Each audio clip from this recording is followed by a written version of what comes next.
Hello guys, nandito naman po tayo ngayon. Araw po ngayon ng Lunes. Tayo po ay, alam niyo naman po ay may pasok po ang ating mga estudyante ngayon guys. Kaya maaga po tayo magsasaing para mamaya po bago po siya umalis, makapagkain muna sila bago umalis. Pero may ulam na tayo guys. Kaya maaga tayo magsasaing ngayon. Let's go. Kaya mamaya tapos na to. Mailang ano naman. Tapos tayo magsasaing guys. Let's go. Guys, magsasaing na tayo. Ito na. Isasalang na natin siya doon sa ating apoy para maisalang na siya. Para mamaya po matapos na.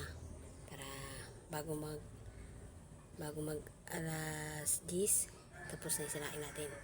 Kasi po may gagawin pa po siyang assignment ng isang oras. Makakaabot pa tayo. Let's go.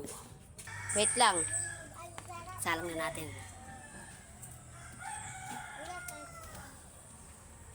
Kasi po ay sayang na yung apoy. Ayan, mamaya babalikan na natin yan guys. Ayan guys. Nakasalang na tayo. Gantay na lang tayo na para maluto siya guys.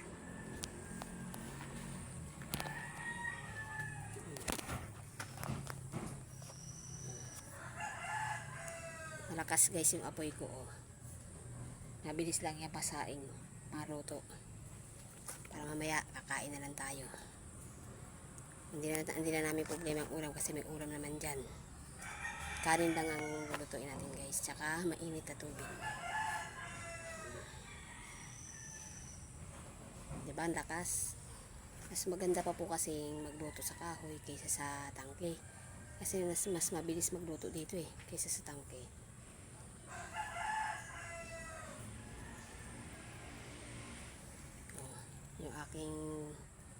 Yung aking kapatid kararating lang dahil po ay namili sila ng kanilang paninda. Kararating lang po nila.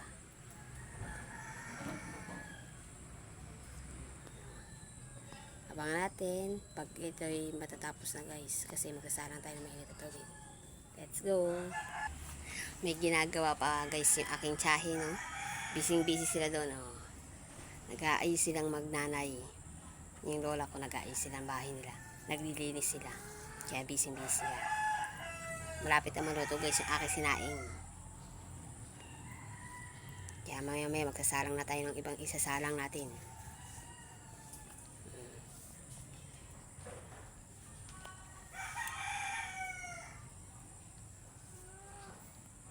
Pumunta rito guys yung aking pamangkin. Napakataba. Asap kurut-kurutin yung pisngi. Gusto ko talagang kurutin yung pisngi ng pamangkin ko dahil sobra niyang taba kasi matakaw siyang kumain. Galing siya dito kanina.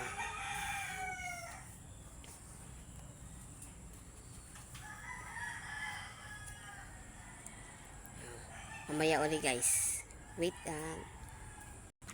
Ayan guys, tapos na tayo sa sinaing. Ngayon may sasalang na natin ang ating mainit na tubig. Tatanggalin natin sinaing natin guys kasi mainit na tubig na ilalagay natin.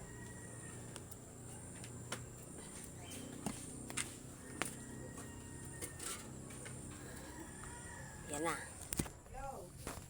Ayan na. Nakasalang na yung mainit na tubig natin. Hanggang dito na lang. Thank you.